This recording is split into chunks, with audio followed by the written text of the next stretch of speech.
Good morning student. कल किया था डब्ल्यूबीसी, आज करेंगे आरबीसी। आरबीसी ले रहे हैं। RBC red blood corpuscles. Red blood corpuscles RBC हमारी बॉडी की स्मॉलेस्ट सेल है, मोस्ट अबंडेंट सेल है,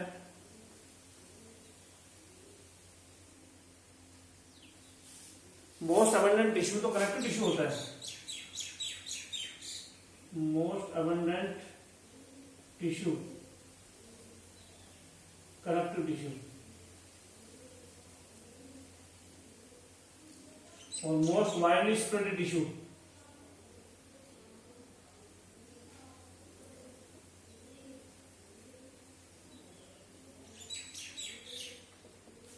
जो टिश्यू सबसे ज्यादा स्प्रेड हो रखा, फैल रखा है बॉडी में, वो भी कनेक्टिव टिश्यू है।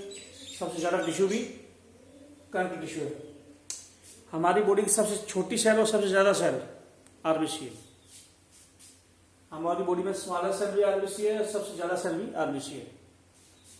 स्मॉलेस्ट सेल आरबीसी और मोस्ट अबंडेंट सेल भी आरबीसी है। सबसे छोटी सेल भी है, सबसे ज्यादा सेल भी आरबीसी है। सिंगल आरबीसी जो होता है, एक आरबीसी को देखोगे पेल येलो,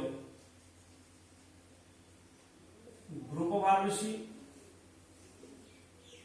रेड। एक आरबीसी को चेक करोगे तो वो येलो, पेल येलो, येलो तो हल्का पीला रंग का मिलेगा। एक आरबीसी हल्का पीला रंग का होता है। कई आरबीसी देखेंगे इकट्ठे रूप से तो रेड दिखेंगे। जो तो सिंगल आरबीसी तो पेल येलो होता है और group of RBC red colour के होते हैं। तो स्मॉलेस्ट सेल है, मोस्ट अबंडेंट सेल है। चलो, आरबीसी के अंदर स्पॉन्जिस एंडोस्केलेटन नहीं होता। यूं बोलो, no endoplasmic reticulum in RBC. Endoplasmic reticulum को साइटोस्केलेटन बोलते हैं। जो सेल को जो अंदर से सपोर्ट करे उसको साइटोस्केलेटन बोलते हैं। जो सेल को सपोर्ट करे, सेल को अंदर से कौन सपोर्ट करता है? ईआर, एंडोप्लाज्मिक रेटिकुलम सेल को सपोर्ट करता है, साइटोस्केलेटन बोलते हैं। लेकिन आरबीसी के अंदर कोई ऑर्गेनेली होती नहीं, एंडोप्लाज्मिक रेटिकुलम भी नहीं होगा। ईआर का मतलब क्या है? ईआर का मतलब है एंडोप्लाज्मिक रेटिकुलम।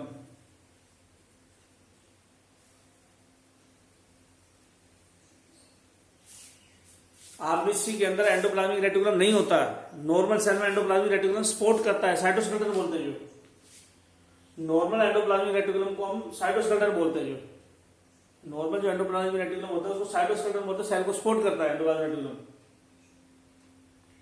लेकिन आरबीसी में एंडोप्लाज्मिक रेटिकुलम नहीं है तो साइटोस्केलेटन नहीं है, ये वाला नहीं है। एंडोप्लाज्मिक रेटिकुलम जो होता है वो सेल, नॉर्मल सेल के अंदर साइटोस्केलेटन होता है। एंडोप्लाज्मिक रेटिकुलम साइटोस्केलेटन होता है सेल में। लेकिन आरबीसी में एंडोप्लाज्मिक रेटिकुलम नहीं है। तो क्या साइटोस्केलेटन नहीं है? तो एक दूसरी चीज है जो साइटोस्केलेटन है। इसलिए आरबीसी में cytoskeleton is spongy and is made up of, किसका बना हुआ है स्केलेटन? प्रोटीन का, लिपिड का और कोलेस्ट्रॉल का। प्रोटीन का बना हुआ है, लिपिड का बना हुआ है और समझ गए होगे मेरे हिसाब से जो है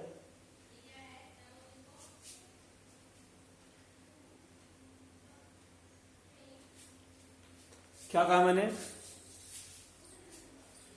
आरबीसी में एंडोप्लाज्मिक रेटिकुलम नहीं है। नॉर्मल सेल में एंडोप्लाज्मिक रेटिकुलम साइटोस्केलेटन है, सेल को सपोर्ट करता है। तो आरबीसी में एंडोप्लाज्मिक रेटिकुलम का काम कौन करता है? साइटोस्केलेटन कौन है? तो हम बोलेंगे प्रोटीन, लिपिड और कोलेस्ट्रॉल। प्रोटीन, लिपिड और कोलेस्ट्रॉल का स्केलेटन है जो सेल को सपोर्ट करेगा। नॉर्मल सेल में एंडोप्लाज्मिक रेटिकुलम है सपोर्ट करने के लिए, लेकिन आरबीसी में कोलेस्ट्रॉल प्रोटीन लिपिड की बनी हुई चीज है जो स्केलेटन की तरह से काम करेगी। और इसको क्या बोलेंगे?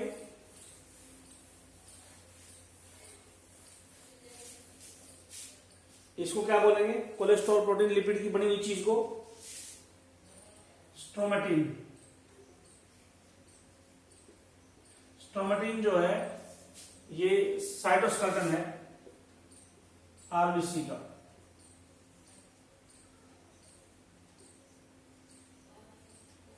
आरबीसी का साइटोस्केलेटन, आरबीसी को सपोर्ट करने वाली चीज स्ट्रोमेटिन है जो बनी हुई है प्रोटीन लिपिड और कोलेस्ट्रॉल की। जो वरना सपोर्ट करने के लिए तो क्या मिलना चाहिए? एंडोप्लाज्मिक रेटिकुलम मिलना चाहिए, वो नहीं है। वो काम स्ट्रोमेटिन कर रहा है एंडोप्लाज्मिक रेटिकुलम वाला। जो आरबीसी जो होता है, ये आरबीसी है, मान लो ये आरबीसी है।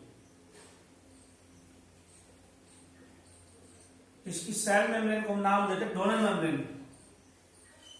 Cell membrane of RBC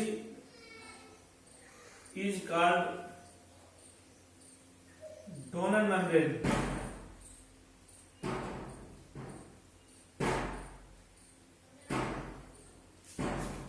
RBC की सेल मेम्ब्रेन को डोनल मेम्ब्रेन बोलते हैं। जो डोनल साइंटिस्ट के अकॉर्डिंग आरबीसी की सेल मेम्ब्रेन को बोलते हैं। और ये मेम्ब्रेन अपने अंदर से किस सब्सटेंस को आने जाने देती है, किसको आने जाने नहीं देती? डोनल मेम्ब्रेन या आरबीसी की membrane allow chloride and bicarbonate to pass through it.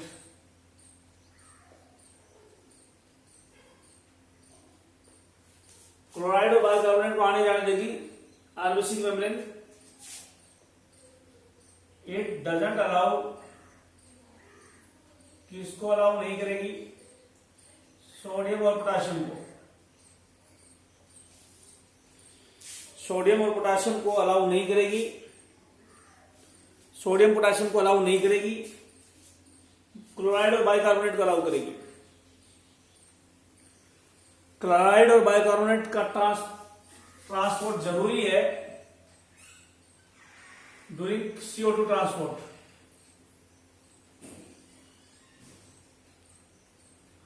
Carbon dioxide जब ट्रांसपोर्ट होती है तो क्लोराइड और बाइकार्बोनेट का मूवमेंट बहुत जरूरी हो जाता है। जो इसकी डिटेल एनुअल फिजियोलॉजी में आएगी। क्लोराइड और बाइकार्बोनेट जो होते हैं उसका ट्रांसपोर्ट, उसका मूवमेंट बहुत जरूरी है CO2 ट्रांसपोर्ट करने के लिए। तो ये मेम्ब्रेन है, डोनल मेम्ब्रेन बोलेंगे आरबीसी सेल मेम्ब्रेन को। सोडियम पोटेशियम को आने जाने नहीं देती, क्लोराइड और बाइकार्बोनेट को आने जाने देती है। तो इसके अलावा ये डोनल मेम्ब्रेन है।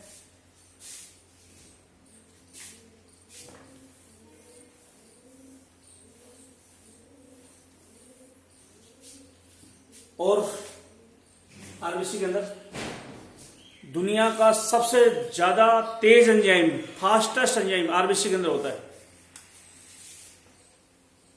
Fastest enzyme is found in RBC. दुनिया का सबसे तेज एंजाइम आरबीसी में मिलता है। इस एंजाइम का नाम है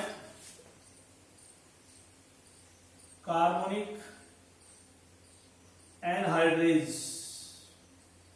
दुनिया का फास्टेस्ट एंजाइम है कार्बोनिक एनहाइड्रेज, आरबीसी में होता है। और CO2 ट्रांसपोर्ट में हेल्प करता है। Help in CO2 transport. हमारे शरीर में कार्बन डाइऑक्साइड ट्रांसपोर्ट करने में फास्टेस्ट एंजाइम का रोल है। अगर ये एंजाइम ना हो तो CO2 ट्रांसपोर्ट ना हो हमारी ब्लड में। जो ब्लड में CO2 ट्रांसपोर्ट करने में एंजाइम काम करता है। इसका एक्टिवेटर कौन सी मिनरल है? एक्टिवेटर है जिंक। कार्बोनिक एनहाइड्रेज जो फास्टेस्ट एंजाइम है इसको एक्टिवेट करती है जिंक मिनरल। कितनी रिएक्शन ये पर सेकंड में करता है? पर मिनट ये एंजाइम 36 मिलियन रिएक्शंस पर मिनट यानी 60 सेकेंड, एक सेकंड में कितनी करेगा?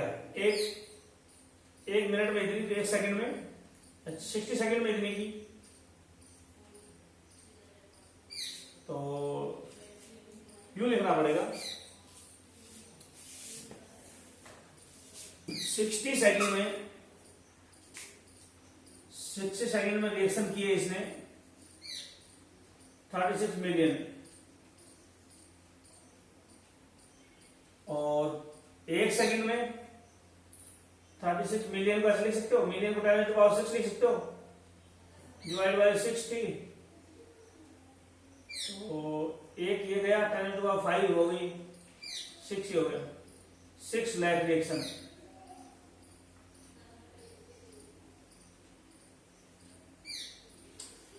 दुनिया का fastest enzyme carbonic anhydrase 1 minute में 36 मिलियन रिएक्शन करता है, 3.5 करोड़ रिएक्शन 1 मिनट में करता है। एक सेकंड में 6 लाख रिएक्शन करेगा, जो 6 लाख रिएक्शन एक सेकंड में कर देता है। वो रिएक्शन क्या है? CO2 का रिएक्शन करना। CO2 रिएक्शन होकर फिर ट्रांसपोर्ट होती है। CO2 पहले रिएक्ट करती है फिर ट्रांसपोर्ट होती है। CO2 पहले रिएक्ट करती है फिर ट्रांसपोर्ट होती है। तो CO2 जो है पहले रिएक्ट करती है फिर ट्रांसपोर्ट होती है। तो एक सेकंड में कितने CO2 को रिएक्ट करवा देता है? 6 लाख। एक मिनट में कितनी करेगा? 36 मिलियन, 3.5 करोड़ रिएक्शन को रिएक्ट करवा देगा, CO2 को रिएक्ट करवा देगा। दुनिया का फास्टेस्ट एंजाइम है, RBC में है, एक्टिवेटर इसका जिंक है, ये RBC का एंजाइम है।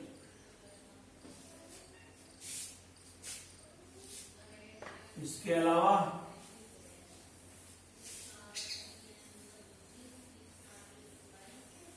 RBC की शेप कैसी होती है? Shape of RBC in mammals circular and biconcave,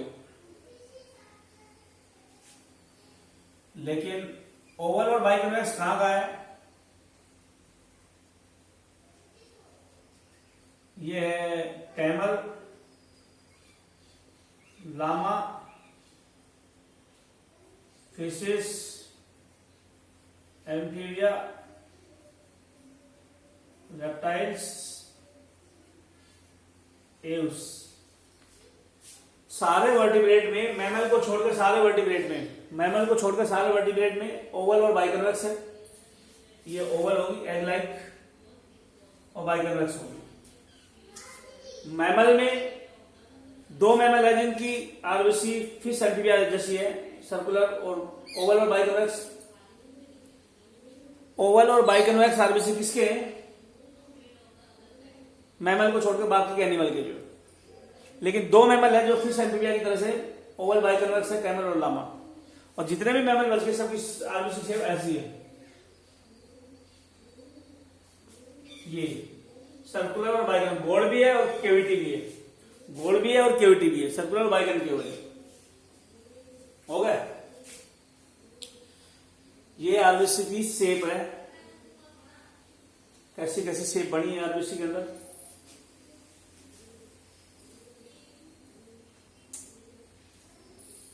चलो अब हम लेते हैं RBC का साइज।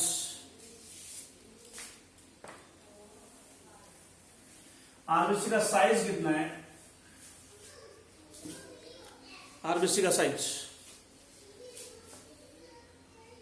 RBC साइज ह्यूमन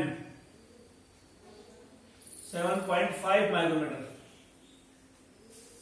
हमारी बॉडी की स्मॉलेस्ट सेल होती है 7.5 माइक्रोमीटर की। RBC का साइज, RBC हमारी बॉडी की स्मॉलेस्ट सेल है, इसका साइज है 7.5 माइक्रोमीटर। RBC स्मॉलेस्ट सेल है, बॉडी की साइज है 7.5 माइक्रोमीटर। Rabbit 6.9 micrometer. हमारे से थोड़ा छोटा होता है आरबीसी रैबिट का। रैबिट का आरबीसी हमारे छोटा है 6.9 माइक्रोमीटर। और फ्रॉग 35 माइक्रोमीटर। एम्फीबिया के आरबीसी लार्जेस्ट होते हैं, जो एम्फीबिया ग्रुप के आरबीसी लार्जेस्ट होते हैं, मैमल के स्मॉलेस्ट होते हैं। तो हमारे से 5 गुना साइज बड़ा है फ्रॉग का। लेकिन एम्फीबिया में लार्जेस्ट आरबीसी किसके होते हैं?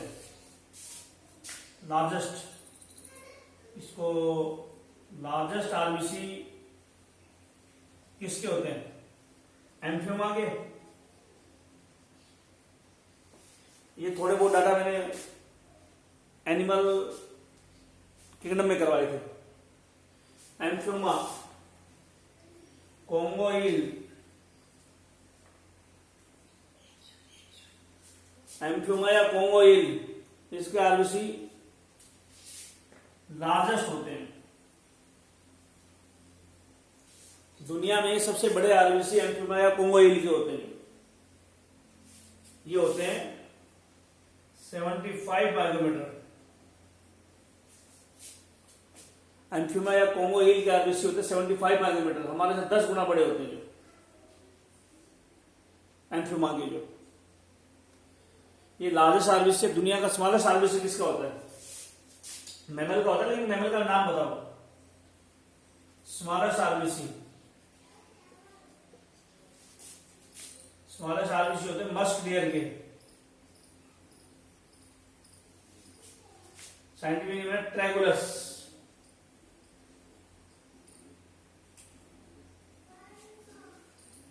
स्मॉलेस्ट आरबीसी, दुनिया के सबसे छोटे आरबीसी मस्क डियर या ट्रैगुलस के होते हैं। दुनिया के सबसे बड़े आरबीसी एम्फियोमा के, सबसे छोटे आरबीसी मस्क डियर ट्रैगुलस के होते हैं। कितने होते हैं?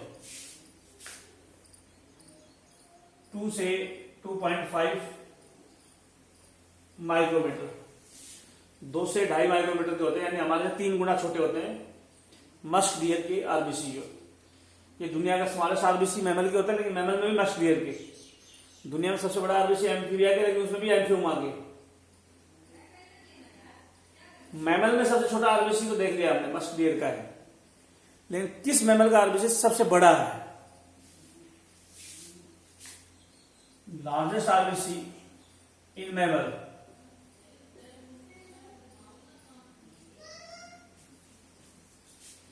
लार्जेस्ट आरबीसी इन मैमल। मैमल में सबसे छोटा आरबीसी किसका था? मैमल में सबसे छोटा मस्क डियर का है। ओवरऑल सबसे बड़ा एम्फियोमा का है, लेकिन मैमल में सबसे बड़ा एलिफेंट का है। 10 माइक्रोमीटर डब्ल्यूबीसी का साइज होता था। 10 माइक्रोमीटर सबसे छोटे डब्ल्यूबीसी का, इयोसिनोफिल का। उसके बराबर लार्जेस्ट आरबीसी है मैमल का, एलिफेंट का। एलिफेंट का आरबीसी लार्जेस्ट है, 10 माइक्रोमीटर साइज है लार्जेस्ट आरबीसी का। भी लार्जेस्ट आरबीसी मैमल में एलिफेंट का है 10 माइक्रोमीटर का। तो ये आरबीसी के साइज थे। नॉर्मल आरबीसी, हमारा आरबीसी कितना है, रैबिट का कितना है, frog largest RBC, smallest RBC, mammal में लार्जेस्ट आरबीसी। एलिफेंट लैंड का सबसे बड़ा एनिमल है। लैंड पे सबसे बड़ा हार्ट एलिफेंट का है। और लार्जेस्ट आरबीसी भी मैमल में, एम्फीबिया मैमल में एलिफेंट का ही है। अब लेते हैं लाइफ स्पैन।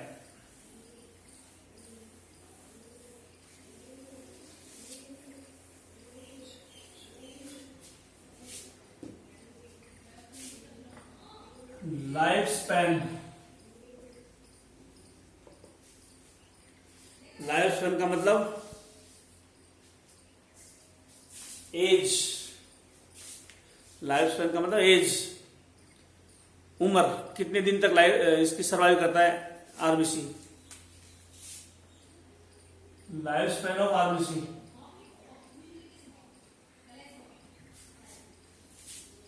आरबीसी का लाइफ स्पैन कितना होता है, उम्र कितनी होती है आरबीसी की? तो ह्यूमन में होता है 120 डेज। जबकि फ्रॉग में और न्यू बॉर्न बेबी में, न्यूली बॉर्न बेबी में 100 डेज, रैबिट में 80 डेज। ये लाइफ स्पैन है, नोट कर लो एक बार। जो है लाइफ स्पैन नोट कर लो।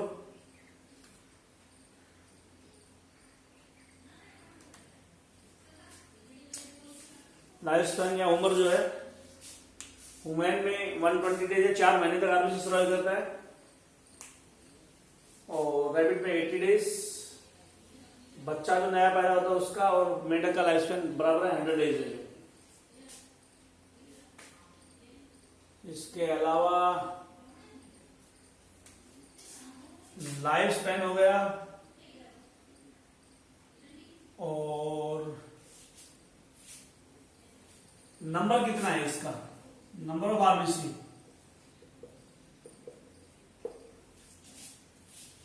नंबर ऑफ आरबीसी की अगर मैं बात करूं, एक वर्ड आता है टोटल आरबीसी काउंट।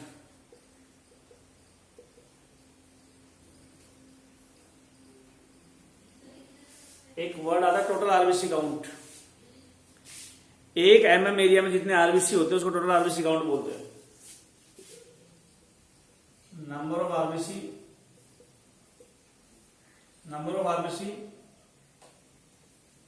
पर MM cubic area.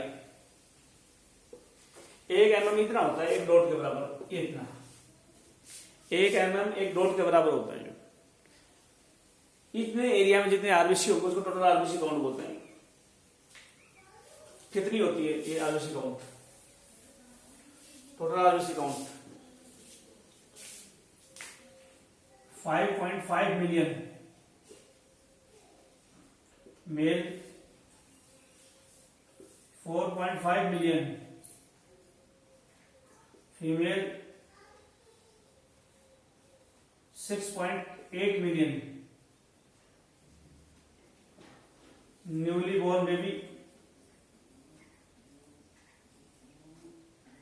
7 million rabbit. तो ये मैंने बोले हैं लाइफ स्पैन बोले हैं, सॉरी नंबर बोला है, कितना कितना बोला जो है नोट कर लोगे। और फ्रॉग में 0.4 मिलियन।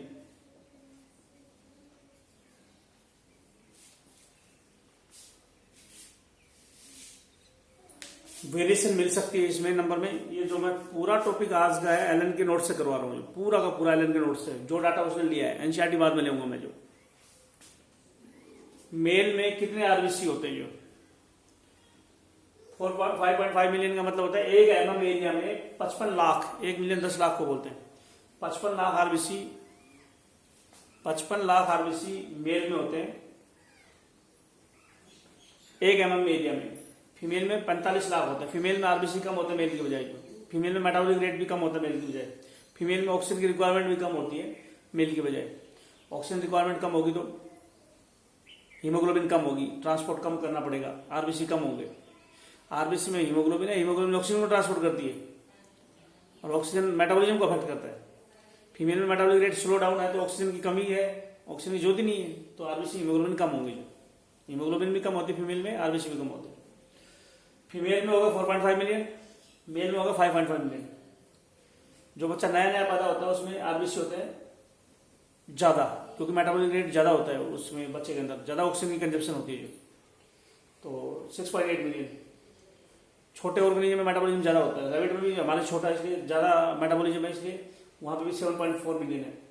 लेकिन फ्रॉग में नहीं है। जो फ्रॉग मैमल नहीं है। जो मैमल की बात करें, साइज, मैमल में मेटाबॉलिज्म साइज पर डिपेंड कर रहा है। तो ये आरबीसी का नंबर है। अगर इस नंबर से आरबीसी ज्यादा हो जाए तो क्या बोल देंगे, polycythemia. More RBC than total RBC count, total RBC count से आरबीसी ज्यादा हो तो पॉलीसाइथेमिया बोलेंगे, और आरबीसी को एर्थोसाइट बोलते हैं। ये कम हो जाएगा, पीनिया वर्ड लगा देंगे।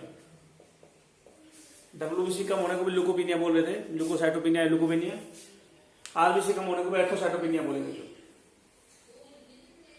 तो erythrocytopenia means decrease in number of RBC. RBC का नंबर कम हो गया, आरबीसी का नंबर कम हो गया तो एर्थोसाइटोपिनिया। आरबीसी का नंबर बढ़ गया तो polycythaemia. Increase in number of RBC, RBC normal से ज्यादा हो जाए तो पॉलीसाइथेमिया, कम हो जाए तो एर्थोसाइटोपिनिया। अच्छा,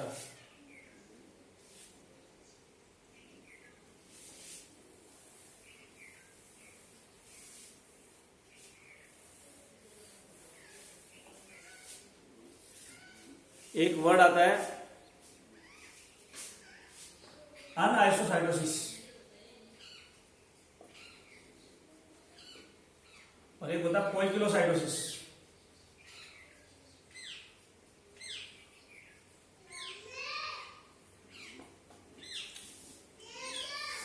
एनाइसोसाइटोसिस और पोइकिलोसाइटोसिस दोनों में क्या डिफरेंस है? जब आरबीसी का साइज छोटा बड़ा हो जाए, आरबीसी के साइज में चेंज होना अनआइसोसाइटोसिस बोलते हैं। Change in size of RBC, RBC का दूसरा नाम है एर्थोसाइट। एर्थो मतलब रेड, साइड मतलब सेल। अनआइसोसाइटोसिस में आरबीसी का साइज चेंज होता है। पोइकिलोसाइटोसिस में आरबीसी की शेप चेंज होती है।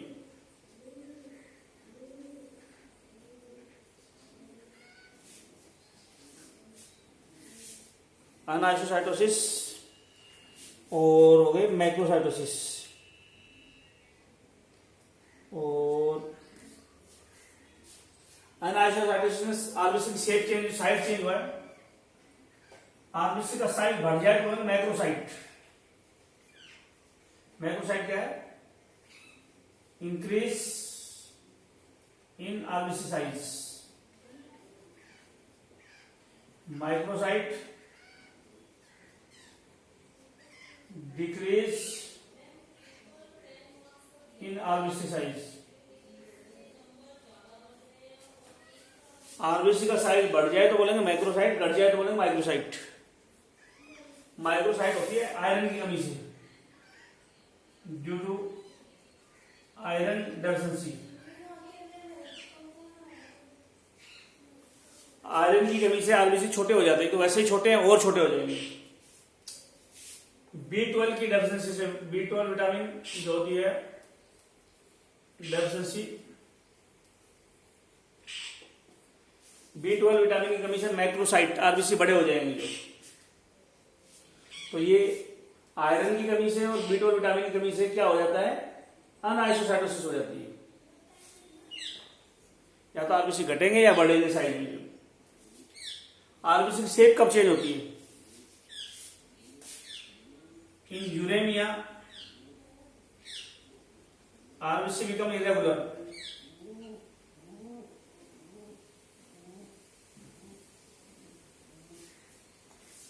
आरबीसी इरेगुलर हो जाता है यूरेमिया में। यूरेमिया का मतलब होता है मोर यूरिया इन ब्लड। यूरेमिया का मतलब होता है ब्लड में यूरिया बढ़ जाना। ब्लड में यूरिया बढ़ जाए तो यूरेमिया बोलते हैं। जो ब्लड में यूरिया बढ़ जाए तो यूरेमिया बोलते हैं। यूरेमिया में आरबीसी रेगुलर हो जाते हैं। तो शेप चेंज हो गया आरबीसी की, इसलिए पोइकिलोसाइटोसिस है। इन दूसरे पे आओ, in sickle cell anaemia, sickle cell anaemia में आरबीसी सिक्कल जैसे हो जाते हैं। RBC become sickle cell.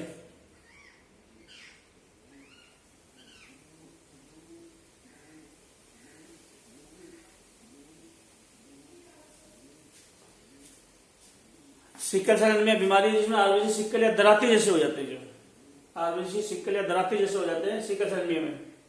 Urania में आरबीसी इरेगुलर हो जाते हैं, तो ये सब कुछ शेप चेंज हो रही है, इसे पोइकोसाइटोसिस बोलते हैं। और हाइपरटोनिक सॉल्यूशन में भी आरबीसी इरेगुलर हो जाते हैं।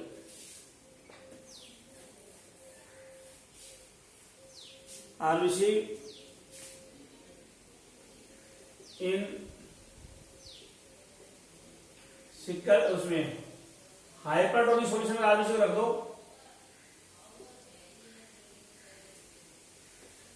हाइपरटोनिक सॉल्यूशन में आरबीसी रख दो, ये हाइपरटोनिक सॉल्यूशन है, आरबीसी में पानी निकल जाएगा और इस फिनोमेना को बोलते हैं क्रीनेशन। इन हाइपरटोनिक सॉल्यूशन, हाइपरटोनिक सॉल्यूशन में when water come out and RBC shrink, it is called crenation of RBC.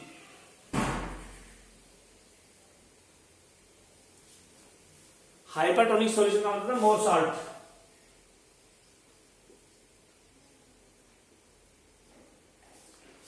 Hypertonic solution का मतलब मोर साल्ट। आरबीसी को ज्यादा साल्ट वाले सॉल्यूशन में रख दो। इन हाइपरटोनिक सॉल्यूशन जिसमें साल्ट ज्यादा है, आरबीसी को हाइपरटोनिक सॉल्यूशन में रख दो, पानी बाहर आ जाएगा और आरबीसी श्रिंक हो जाएगा, इसको बोलेंगे क्लीनेशन ऑफ आरबीसी। हाइपरटोनिक सॉल्यूशन यानी साल्ट ज्यादा है, उस सॉल्यूशन में आरबीसी को रखो, पानी बाहर आ जाएगा, इसको क्लीनेशन बोलते हैं। जो आरबीसी की शेप चेंज हो जाएगी। तो इसके अलावा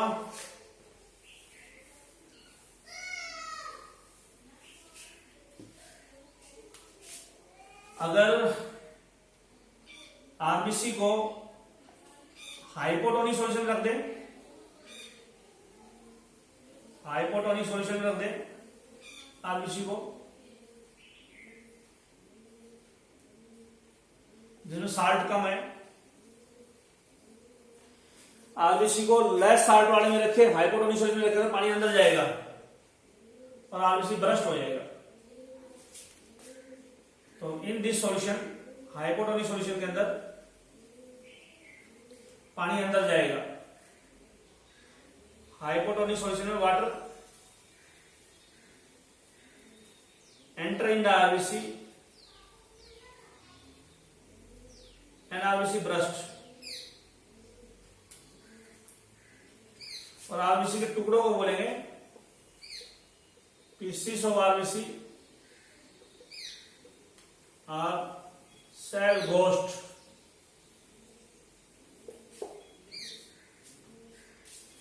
हाइपरटोनिक सॉल्यूशन में पानी निकलता है आरबीसी में से, हाइपोटोनिक सॉल्यूशन में पानी जाता है सेल के अंदर। क्योंकि यहाँ पे हाइपर हाइपो इतना ज्यादा नहीं लेंगे हम, जो हाइपर हाइपोटोनिक सॉल्यूशन के बाद प्लांट फिजियोलॉजी में डिटेल आएगी इसकी, जो या सेल ऑर्गेनली वाले चैप्टर में आएगी, जो हाइपर हाइपो के बारे में। जो तो हाइपरटोनिक सॉल्यूशन पानी खींचता है, हाइपोटोनिक सॉल्यूशन पानी देता है।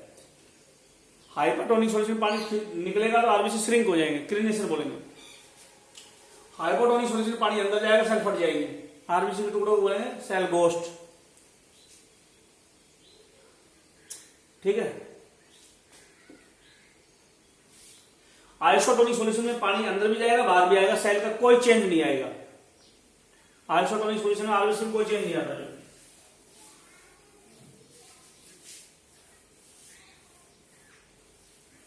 क्या बोले? इन आइसोटोनिक सॉल्यूशन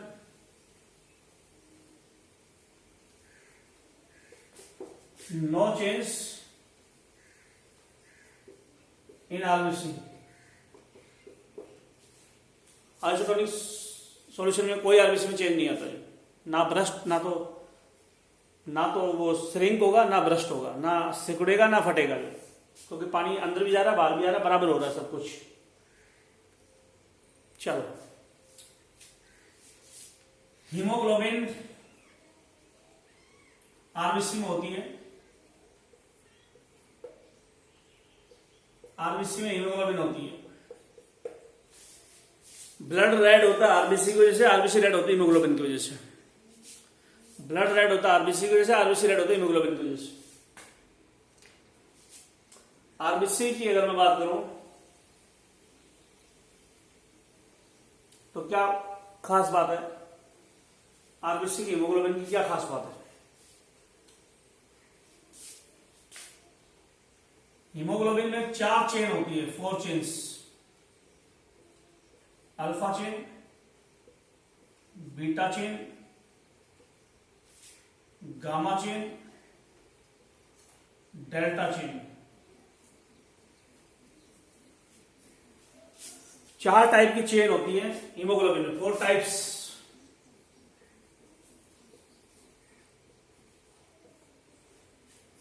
चार टाइप की चेन होती है हीमोग्लोबिन में, alpha beta gamma delta. 4 type की चेन होती है हीमोग्लोबिन में, alpha beta gamma delta. Alpha chain में 141 अमीनो एसिड होते हैं, जबकि बीटा में 146 अमीनो एसिड होते हैं, गामा में 146 अमीनो एसिड होते हैं, डेल्टा में 146 अमीनो एसिड होते हैं। एक अल्फा चेन में 141 अमीनो एसिड होते हैं। हीमोग्लोबिन प्रोटीन है तो प्रोटीन तो अमीनो एसिड की बनी होगी। अल्फा चेन हीमोग्लोबिन की जो है, अल्फा चेन वाली प्रोटीन जो है उसमें 141 अमीनो एसिड है। बीटा गामा और डेल्टा जो चेन है उनमें अमीनो एसिड का नंबर प्रोटीन में, बीटा गामा डेल्टा वाली जो चेन है इनमें अमीनो एसिड का नंबर है 146। हीमोग्लोबिन 3 टाइप की होती है जो,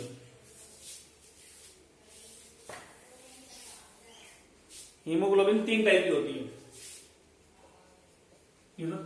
हीमोग्लोबिन के अंदर प्रोटीन की टाइप थी, चेन ऑफ प्रोटीन्स।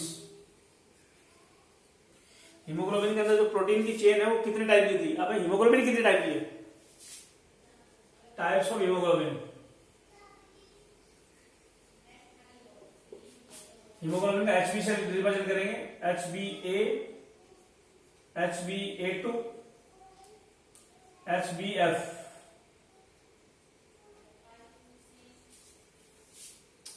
या तो यू ले लो और या फिर इसको ऐसे ले लो, HbA, HbA2, HbF। F का मतलब फिटर हीमोग्लोबिन है, फिटस हीमोग्लोबिन है।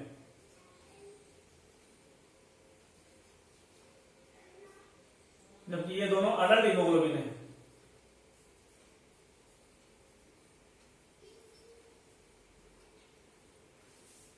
फिटस की हीमोग्लोबिन को HbF बोलते हैं। जो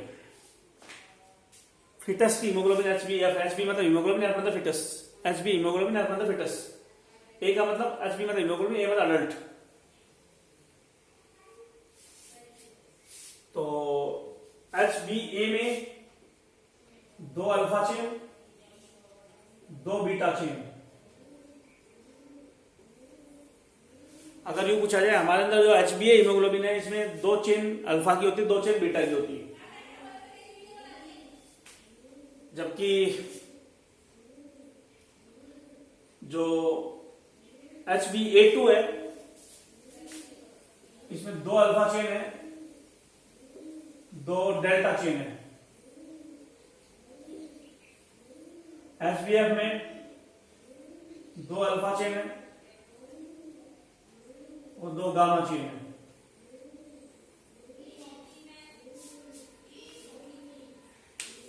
HbF जो फिटस की हीमोग्लोबिन में 2 अल्फा चेन तीनों में है। हमारे अंदर फिलहाल, मेरे अंदर या तुम्हारे अंदर HbA और HbA2 है।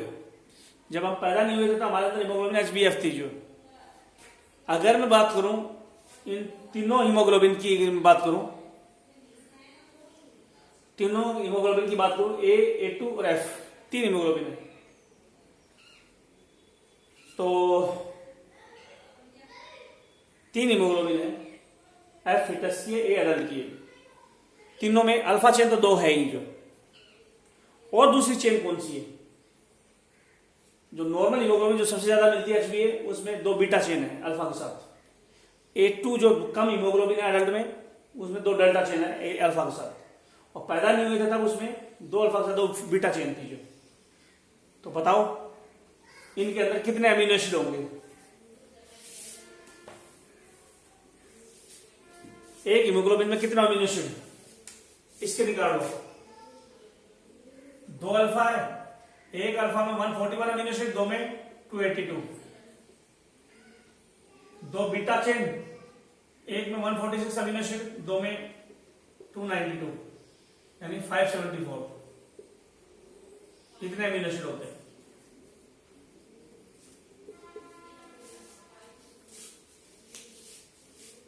HBA और HBA2 ये 2 हीमोग्लोबिन है। HBA और HBA2 2 हीमोग्लोबिन है, और HBF तीनों में 2 तो अल्फा चेन है, तो अल्फा चेन में तो 282, 2 अल्फा चेन में 282 अमीनो एसिड होगी। चाहे 2 बीटा हो, चाहे 2 डेल्टा हो, चाहे 2 गामा हो, अमीनो एसिड तो 146 है एक चेन में, तो 2 चेन में 292 हो गए। तो सारे हीमोग्लोबिन में 574 अमीनो एसिड होते हैं। चाहे HBA हो, चाहे HBA2 हो, चाहे HBF हो, 574 अमीनो एसिड होते हैं। तीनों हीमोग्लोबिन में 574 अमीनो एसिड है।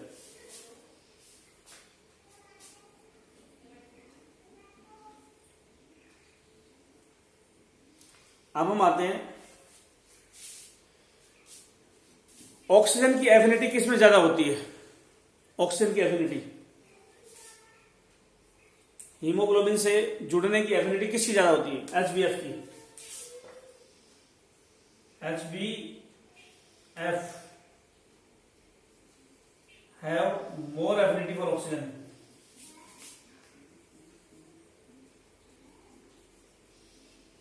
than HbA and HbA2। Oxygen के जुड़ने की पावर या अट्रैक्शन जो है ऑक्सीजन का, वो फीटस हीमोग्लोबिन का ज्यादा है अडल्ट हीमोग्लोबिन की बजाय। क्यों? इसका रीजन क्या है?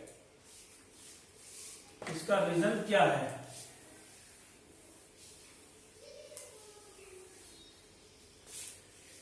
फीटस की हीमोग्लोबिन की ऑक्सीजन एफिनिटी ज्यादा क्यों है अडल्ट की बजाय? मानो